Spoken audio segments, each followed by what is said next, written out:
Hello. Today I'm going to be reviewing Endoparasitic.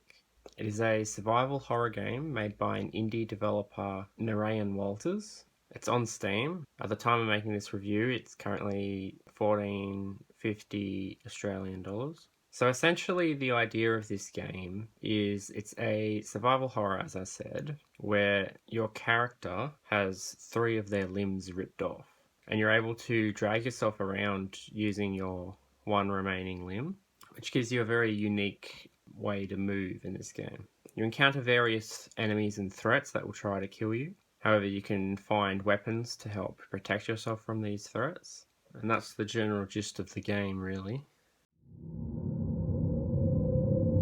The real challenge, the real meat of this game is really based around how the combat and all that works.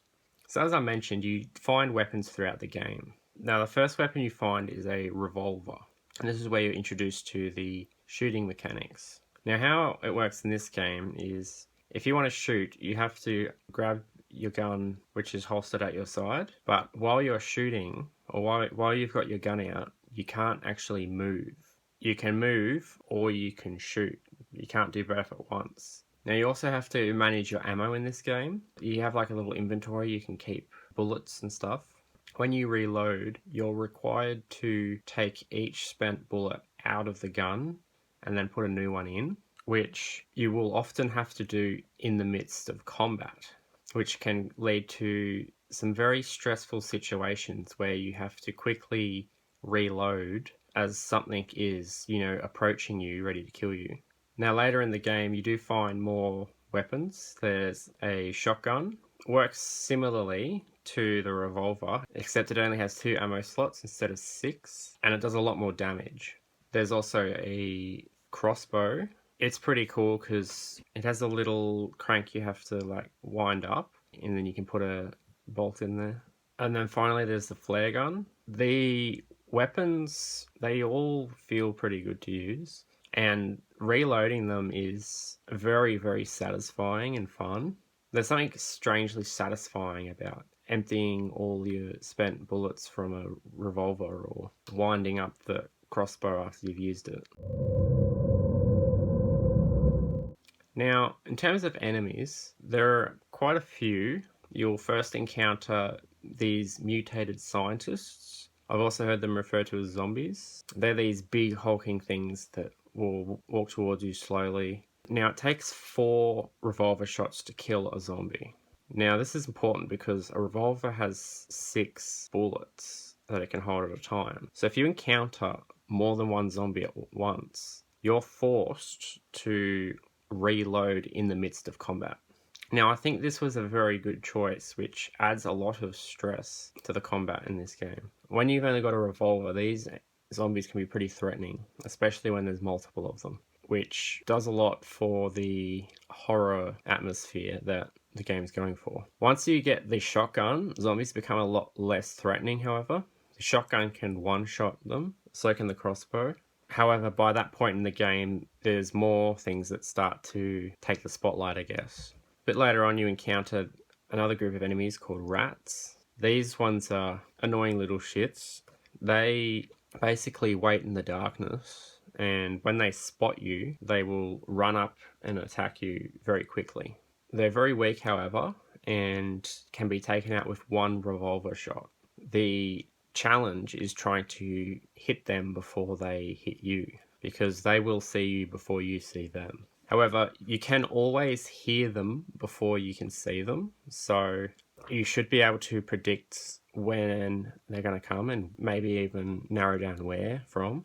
They can take a little bit to get used to, and they are quite annoying, but I think they add a lot to the stress and the atmosphere of this game. Then later on, we're introduced to corpse traps. Now, the name makes it sound like the next Five Nights at Freddy's character, but they're interesting because they just lie on the ground and they don't move. However, if you move too quick, their hands will shoot out and they will damage you. So you have to inch your way slowly past them. You can't make any sudden movements, otherwise they will attack you. They're not very difficult to avoid.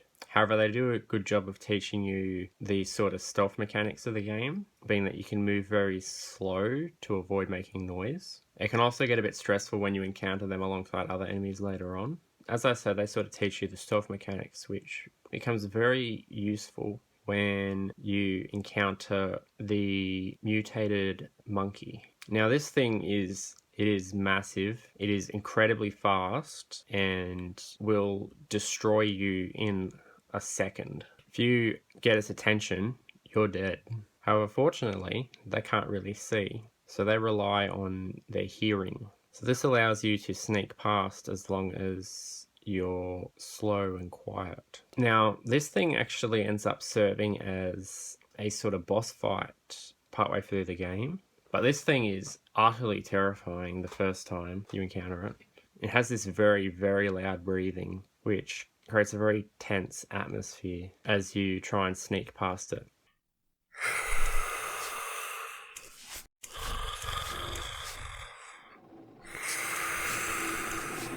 And the knowledge that it will run to you in a second and destroy you makes it pretty scary. Now, I think this game is paced really well. So you start out with no weapons, but then as you progress, you slowly get more and more weapons. However, at the same time, you're also encountering more and more threats. The game does a good job of making you feel like underpowered and like you're on the back foot. Not that you got a foot, but now the game is also pretty challenging. I think it's a good level of challenge. At the start of the game, you don't have all these different weapons to worry about, just the revolver, which gives you time to learn the mechanics of moving, shooting, reloading, holstering, and all that. So it does a good job of introducing that with the revolver. I also need to mention the health bar. Now, this game does something interesting. So the character you play as has been infected by this parasite. When you pull up your inventory on the left of your screen, you see this parasite slowly digging its way towards your brain. So when you take damage, it gets closer to your brain. However, it's also slowly inching its way forward all the time. So essentially, your health is slowly draining throughout the entire game. Now, this certainly puts a lot more stress on you as well. Now, you're able to heal up by finding these syringes, which you use to push the parasite back a bit. You can find these just lying around and inside medical crates, but they're in limited supply, which means you have to be careful in combat. You don't want to take too many hits, and it adds an extra layer of stress into an already stressful and challenging game. Now, this whole time I've been saying it's stressful, but it's stressful in a good way. It provides a good challenge. The combat system and everything is pretty fair, and once you get the hang of it, you're able to deal with most situations pretty effectively. It's just a matter of learning how to do everything you need to do quickly without messing up. This whole stressful horror atmosphere is really enhanced by the visual design as well as the sound design. Now, visually, the game's very grey. You have greys and black and white is what like the environment is and what most things are. There's only a little bit of colour. The most notable colour of which is blood, which will splatter everywhere when you kill enemies. Your character also coughs every now and then, leaving a little blood splatter when he does so, which is just a nice little detail. And yeah, the sound design is pretty good as well. The enemies have sounds associated with them, so you can generally tell when a particular enemy is near before you've even seen them. This gives you time to prepare for the situation. This is especially handy with the rats, because you have to rely on the sound to know that they're nearby.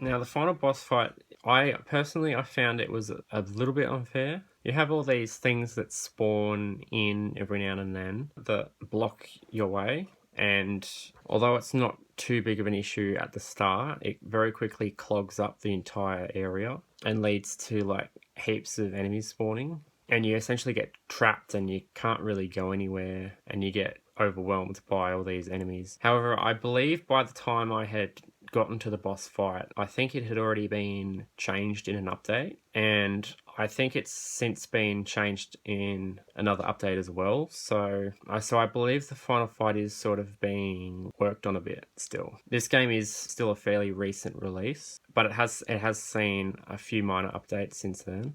I don't know, it's kind of hard to be too critical of this fight when it's clearly being worked on still a bit. I haven't seen how the most recent version of it is, so. But yeah, I think a lot of people have complained about the final fight. It was a matter of trial and error and figuring out the correct pattern of what to do. The problem I feel is that it wasn't so much as a fight where you have to be like reacting to certain things. You just have to quickly rush in and do everything in a particular pattern to ensure you can win. The story's not really that complicated. I'm not going to go into it because it's a fairly minor part. You can play through the game and sort of ignore the story if you wish. It's mainly gameplay focused, but you can find computer terminals which give you insights into the lore and of the game and the story. So yeah, overall, I really liked it. It was a pretty good game. Now, it's not necessarily the longest game. It only took me about 4.5 hours to beat the game and get all the achievements. But it was pretty well done. It was pretty well paced, and I really liked the whole atmosphere that it created. It's a very unique game. If you're at all interested in the game, then I recommend checking it out on Steam. I'm pretty sure that the developer is working on some updates to the game. I think possibly he's adding a hard mode or something. So it looks like more content is on the way. So anyway, yeah, that's my thoughts on Endoparasitic.